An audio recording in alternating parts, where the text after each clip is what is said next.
দেখেন মা, আপনার ছেলে যদি আপনার কথায় আমার সাথে বেশি বাড়াবাড়ি করে তাহলে কিন্তু আমি এই সংসার ছেড়ে চলে যাব। তোমারে কোথাও যাইতে হইব না বউ, আমি তোমার সংসার ছাইরা চিরদিনের মতো চলে যাব।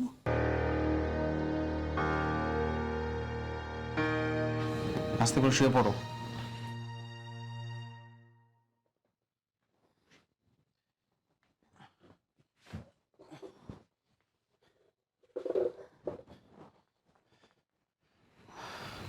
পা লম্বা করে শোনো মা, আমি টিপে দিতেছি তো।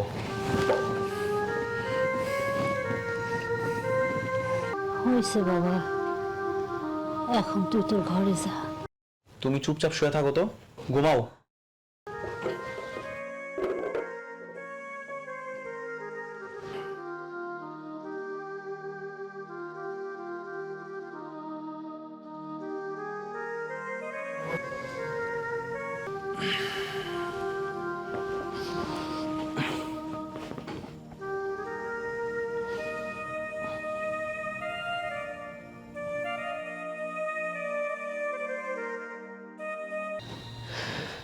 বাহ বাবা, ছেলের কাছে আমার নামে বদনাম করে আমাদের মাঝে ঝামেলা বাঁধায় ছেলেকে নিয়ে আবার রাতে একসাথে ঘুমাইছেন না?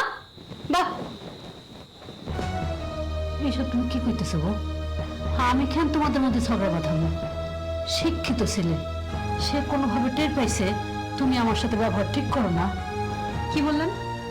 আমি আপনার সাথে কি ব্যবহার খারাপ করছি? হ্যাঁ শুনেন, একটা সংসারে থাকতে হলে না কম বেশি সবাই কাজকর্ম করে। একটু সামান্য কাজ করে গায়ে জ্বর বাঁধাইছেন, সেই ঘটনা নিয়ে এত বড় কাহিনী করে দিলেন।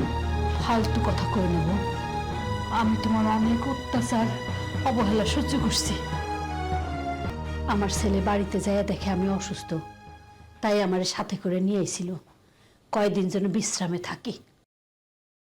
হায় রে বিশ্রাম, উকতে উকতে যে কয়টা খাওয়া দাও, 5 বছরের একটা বাচ্চারও তাতে পেট ভরবো না। অসুস্থ শাশুড়িরে দিয়ে তুমি বাড়ির সব কাম করো, আর পায়ের উপরে পা তুলা তুমি মোবাইল নিয়ে সারাক্ষণ বসে থাকো।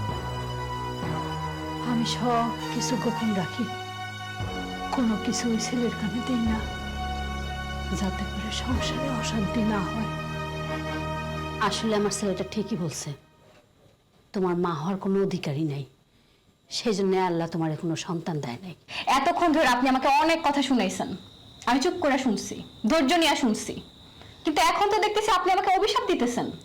অভিশাপ দিতে হয় না বউ, অভিশাপ মন থেকে এমনি চলে আসে।